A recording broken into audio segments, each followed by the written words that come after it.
Hello and welcome to BYJU'S Exam Prep IAS. We from the team BYJU'S wish you all a happy, joyful and colorful Holi. Before we start with our today's analysis, we have an announcement. The Hindu newspaper would not be publishing the Hindu tomorrow, which is on March 19th. As a result, we from the team BYJU'S will not be uploading the Hindu analysis on our YouTube channel. Let's get started and look into the first article. The first article is speaking about issues and concerns with respect to the railways. Let us try and understand what is the author trying to convey. When we look into the last 5 to 6 years, what the government has been able to do is bring massive reforms when it comes to the railway sector. It has introduced multiple schemes and programs. It has brought about massive reforms. It is also planning to revamp the railway sector on a continuous basis. What are some of the initiatives taken by the government of India in the past 5 to 6 years? The government has made a proposal for the bullet trains. This proposal is in full swing between Mumbai and Ahmedabad. There might be many other proposals in the near future as well. So the major initiative taken by the government of India is the proposal for the introduction of the bullet trains. The government of India has introduced Vande Bharat Express trains. What are these trains? Vande Bharat is a semi-high speed train set which has 16 coaches, self-propelled. They do not require an engine. Budget 2022 laid out a grand plan for introducing 400 such semi-high speed next generation Vande Bharat trains in the next 3 years. This is the second initiative. The government has introduced Vistodome coaches along the selected routes and has remodeled the railway stations along the airport standard. What is this airport standard? Basically, we have the government of India which is wanting to enhance the passenger experience. So what has it done? It has upgraded the railway stations with better illumination, escalators, water vending machines and much more as well.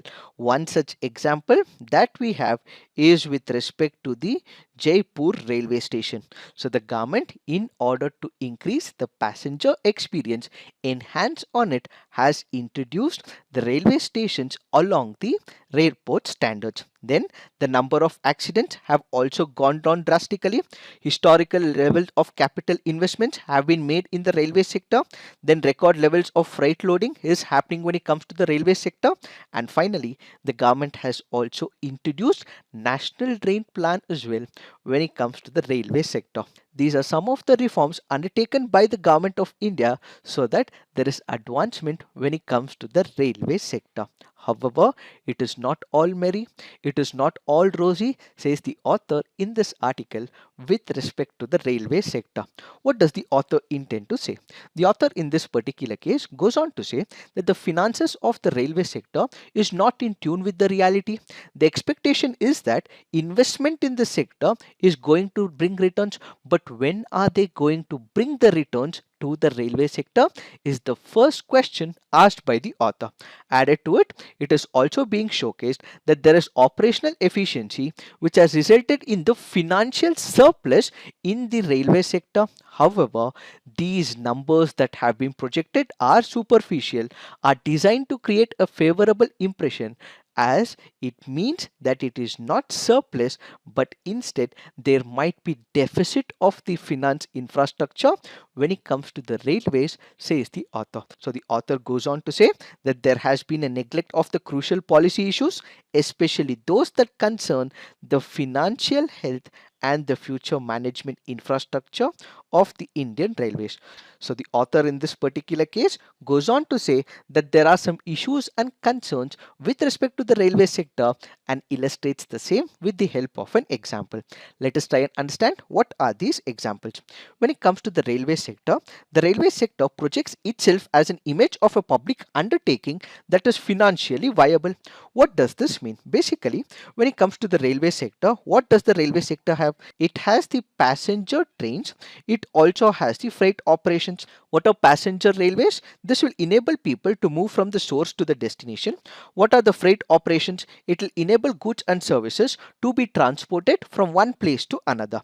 So when it comes to the railways, it is able to project itself as a public undertaking where it also has the surplus when it comes to its financial operations. How? The government imposes what is called as a ticket fee.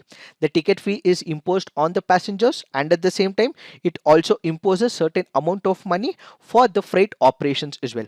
With the revenue that is generated, the railways is assumed to be a self independent. So the money that is generated is also used for its operations. It is self reliant. It need not have to excessively get it from the budget. So what this particular railway sector showcases is that it is a public undertaking which is able to run its operations because of the revenue generated from the passenger railway as well as the freight operations. However, the author in this particular case goes on to say that it is not so, because there might be a deficit and the financial arithmetics may not be right, says the author. So the first major issue is that there is a tendency to fiddle with the financial statistics and there might be an issue with the numbers, says the author. That's the first issue. The second issue is with respect to the projects which have a long gestation period. What do we mean by long gestation period? Let's say, for example, we are introducing some of the schemes or any of the programs. Today we are making an investment in a project whose returns will happen, let's say, 20 years, 30 years down the lane. Similar is the issue with respect to the railways. Why? The government is introducing reforms. The government is also making sure that investments are made when it comes to the railways in the form of line doubling of the existing routes, introduction of the new lines, 100% electrification required for the investments, and all of these have the long gestation period. So when we speak about the long gestation period, what is the immediate source of revenue? When you say that you have the surplus when it comes to the railway operations, most of the investments that you have made is in terms of the long-term investments. What is the revenue generation for the shorter term? That is the second question being asked by the author.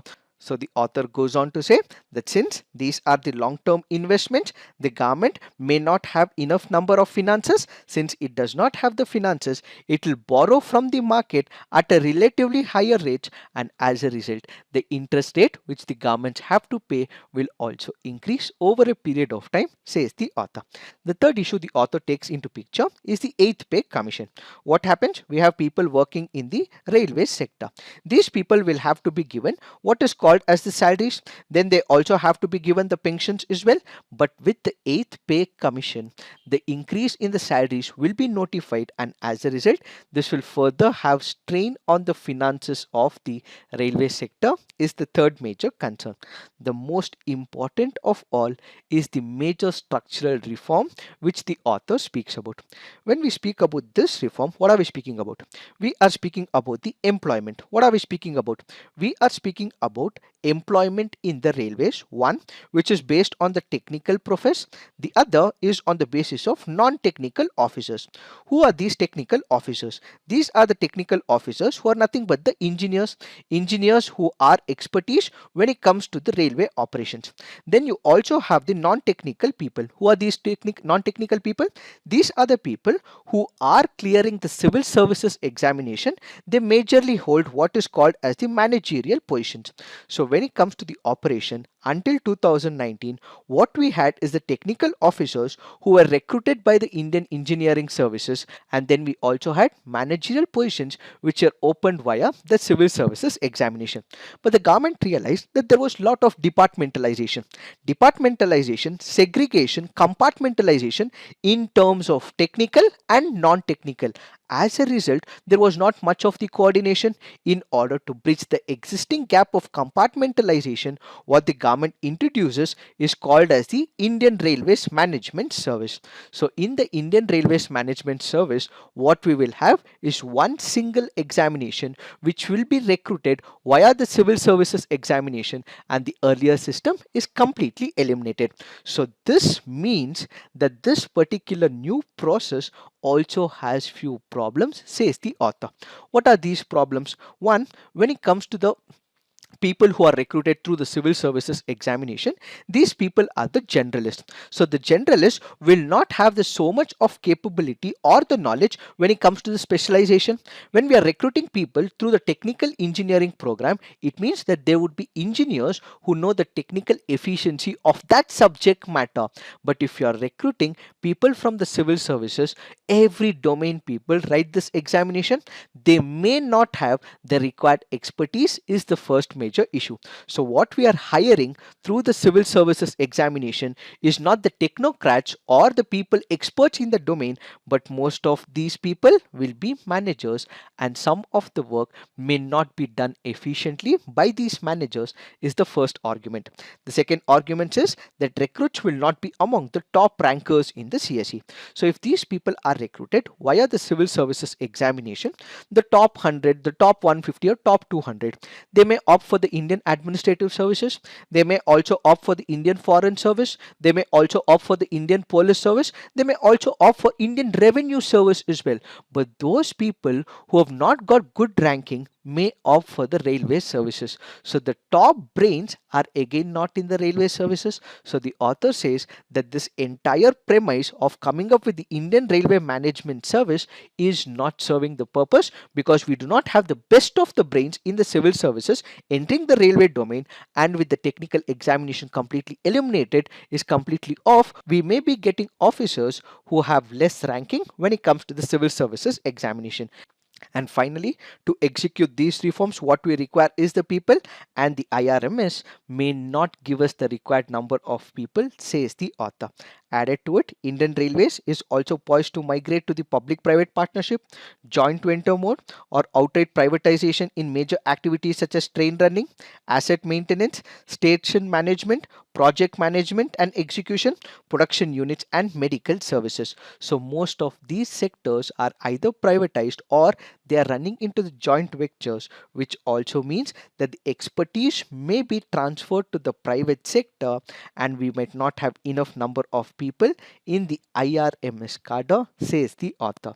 So in order to bring reforms in this particular sector, we have to relook into this particular proposal, and the financial matrices should not be manipulated. If it is manipulated, such a move will result in what happened to Air India. So the author says that going forward, we should not be meddling with the financial matrices. What we require is an investment policy which has to be spelled out clearly going forward, says the author. It is this that we have to understand in reference to this article. Now let's look into the next article. This article says Russia-Ukraine conflict, ICJ's provisional measures on military operations. The article here is speaking about the crisis that is unfolding in Ukraine. The author goes on to say that when it comes to the Europe as a region, Europe is witnessing the humanitarian crisis after the World War II. This is the worst humanitarian crisis that Europe is witnessing after the World War II. Why has Russia invaded Ukraine? According to Russia, it says that Ukraine was conducting an act of genocide against the Russian-speaking people in Donetsk and Luhansk region. In order to protect the Russian-speaking people in Ukraine, Russia had to take up this particular war against Ukraine, says Russia. This is the first part. The second part of the article says that Ukraine has not conducted any type of genocide. So Ukraine makes an appeal to the International Court of Justice, requests the International Court of Justice that, dear International Court of Justice, we have not committed genocide, and we request you to give up an order, a provisional measures, so that the aggression of Russia is not continued in the near future. So this article here is primarily speaking about the provisional measure. What do we mean by provisional measure? Provisional measure is nothing but the temporary measure, the conservative measure, an interim measure. So a temporary measure which is called as the provisional measure will have to be passed by the International Court of Justice, requests the Ukraine with respect to the aggression of Russia. So the International Court of Justice looked into the arguments made by Ukraine and has ordered Russia to immediately suspend all its military advances in Ukraine. Let us try and understand some of the international laws, whether ICJ has the jurisdiction position and what is the way forward when it comes to this particular issue.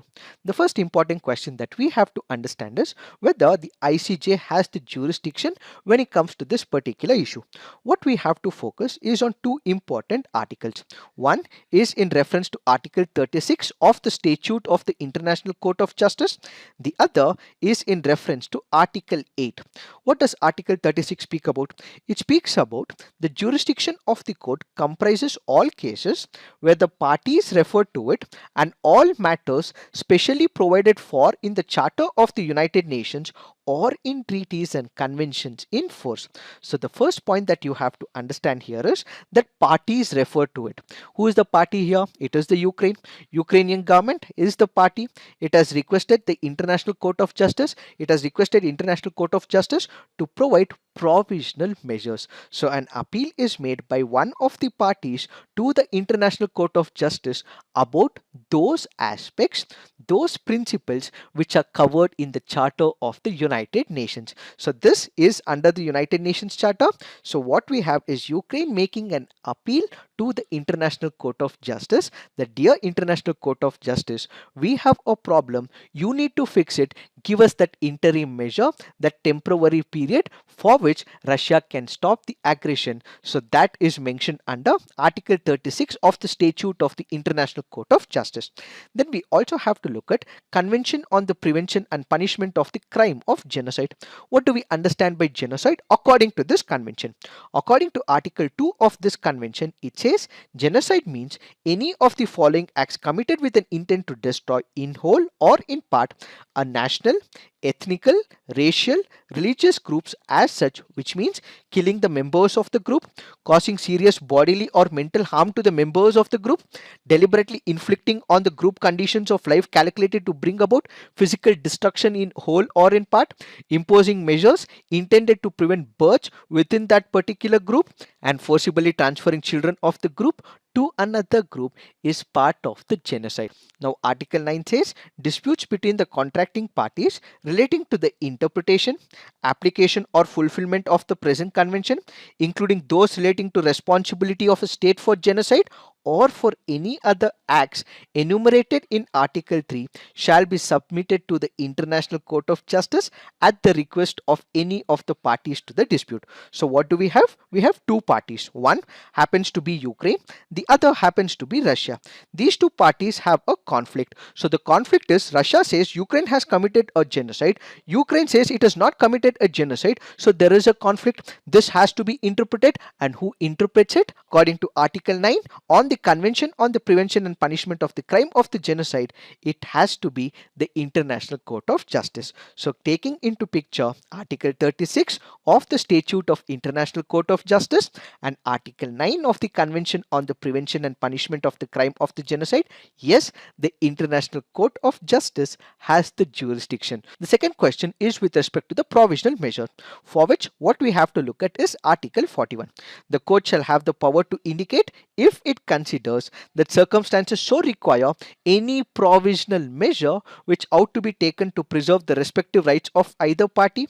Pending the final decision, notice of the measure suggested shall forthwith be given to the parties and the Security Council. So basically, when we are speaking about these interim measures, interim orders, that is once again confirmed to the International Court of Justice as per Article 41 of the Statute of the International Court of Justice. Now the question is it binding on the parties? So we have one of the landmark judgments called as Le Grande case between Germany and United States of America. According to this particular judgment passed by the International Court of Justice, it clearly goes on to say that this particular judgment or the interim measure is binding on the parties. Let's also refer to the Tehran hostage cases. In this particular case, it goes on to say even if one of the parties does not appear, the interim measure will have to be upheld. So there are two important case laws. One, it says that it is binding on the parties. Both the parties will have to listen, and at the same time, even if one of the parties do not come for the oral evidencing, even in such case, it is binding on the parties. In the present situation, the Russian Federation chose not to appear in the oral proceedings, but it, even if it is not appeared for the oral proceedings, it means it has to comply by this international order. Now another question coming before the International Court of Justice is, when can the International Court of Justice exercise its power? So in the Gambia versus Myanmar case, genocide of the Rohingyas in Myanmar, the court ruled that it would use the power to provide provisional measures only if it is satisfied that the rights which are being asserted by the party which is requesting the provisional measures are at least plausible. What do we mean by at least plausible? That there is an international convention, there is an international treaty. This particular treaty or the convention has recognized this very act. So if it has recognized this act, if it has recognized this very right that has to be given to another state, that is what it means by at least plausible. So basically, plausibility was conceived as a test to establish whether the rights asserted by the applicant states might exist under the international law or not. Since Ukraine has asked the International Court of Justice, it has the right which is given in the Genocide Convention, which is given in the United Nations Charter, which is why the International Court of Justice can accept this very initiative is the first point. The second point is that there has to be a real and imminent risk of irreparable prejudice. What does this mean? Russia is an aggressor, and as a result, what would happen? Human rights violations would be committed. People will be killed during this particular process. There will be losses to the economy as well. As a result, the International Court of Justice would be able to provide the interim judgment to this particular case. However, even if it provides the judgment in this case, what is the major problem? The ICJ does not have the mechanism to ensure the enforcement of the judgment. Yes, it may pass the judgment, but does it have the right to enforce it? No, that is the major problem. Added to it, the Article 94 of 2 under the United Nations Charter mentions that if a state fails to perform the obligations prescribed by the ICJ, the United Nations Security Council can take up necessary actions to give effect to that particular judgment. But we also know for the fact that Russia also has a veto power, so it might not be successful once again. Now what if the United Nations Security Council is not able to upkeep to this particular judgment?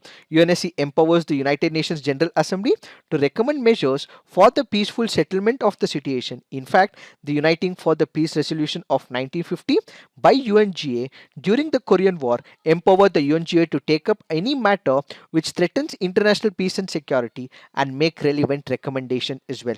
So if the United Nations Security Council and its apparatus is not able to implement this particular program, the same can be appealed to the United Nations General Assembly, where enforcement can be done for the peaceful settlement of the situation. However, do remember, in spite of all this, Russia may not comply to this very issue, and this means it is disrespecting the international law and international institutions, and ultimately the provisional measures may not be successful when it comes to Russia's advancement in Ukraine. So let us see what would happen in the near future with respect to Russia's invasion into Ukraine.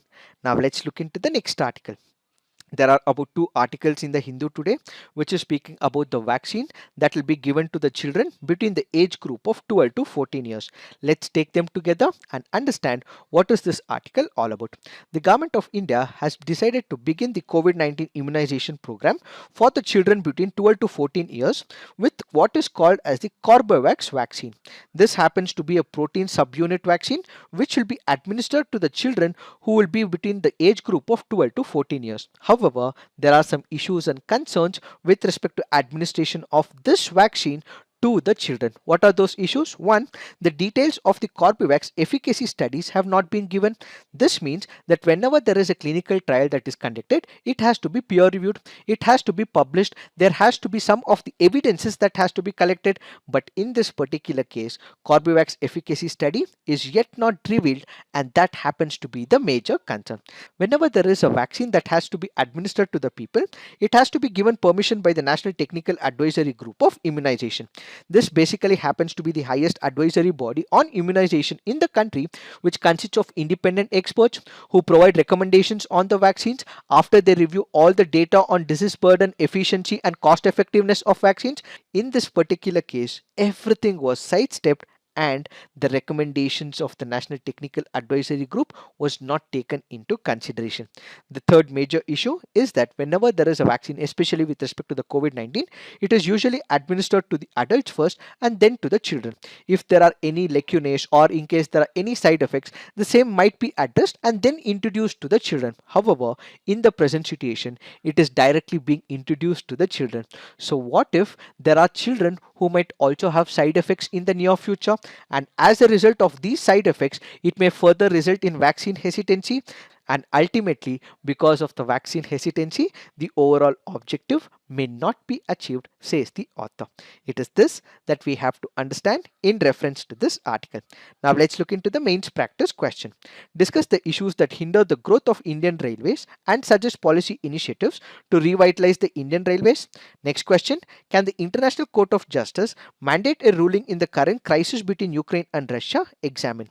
So please write all your answers on the comment section. Peer review. Do give positive feedback to your friends' answers. So this is it for today. Thank you for watching. All the best.